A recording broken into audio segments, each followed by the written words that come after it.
كتقلبوا على وجبة سريعة صحية وبالنكهة لا تقاوم. راه اليوم جبت لكم سر المائدة المثالية، والسمك بمطيشة مع الخضرة والسلطة اللي كلها ألوان وحيوية.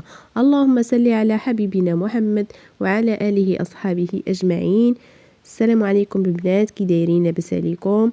اليوم غنصيبو السمك. هنا عندي سمكة غسلتها مزيان ونديرو ليها الملح والفلفل. هنا درت ليها غير الملح وعطريه كامله اللي عندي بزار كمون اسكنجبير تحميره، ودرت ليها مطيشه والفلافل.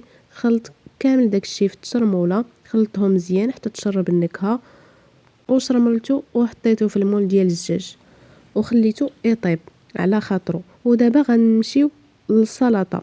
كناخذوا البطاطا والجزر، كنغسلوهم ونقشروهم ونغسلوهم نقطعوهم، خليهم يطيبوا حتى يولي اللون ديالهم ذهبي والنكهه لذيذه. كندير ليه غير شويه د الملحه باش يطيبوا دغيا.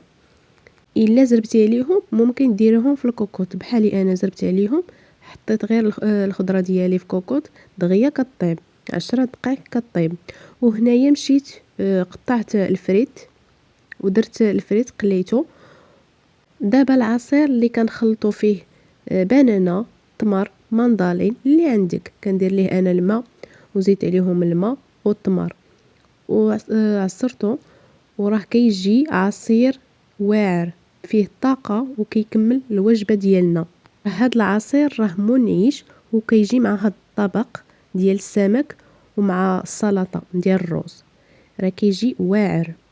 والسلطه راه درت ليه الروز وجمعتها ببطاطا والجزر، درت ليهم شويه ديال الطون ودرت ليهم مايونيز والخل وزيت العود ومليحه وبزار، خلطتهم كاملين ودرت ليهم حتى البربه، درت ليهم شويه الخل ودرت ليهم زوقتهم بزيت الزيتون.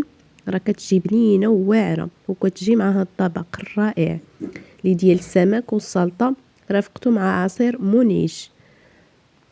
وشوفوا لي النتيجه النهائيه كي جاتكم. سمك لذيذ وسلطه والسلطه المنعشه وبطاطا والجزر ذهبيا ومعها عصير طبيعي منعش.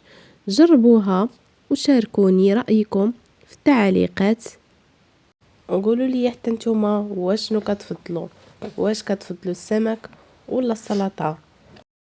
انا كنتسنى كومونتيرات ديالكم تجاوبوني، وشكرا جزاكم الله خيرا.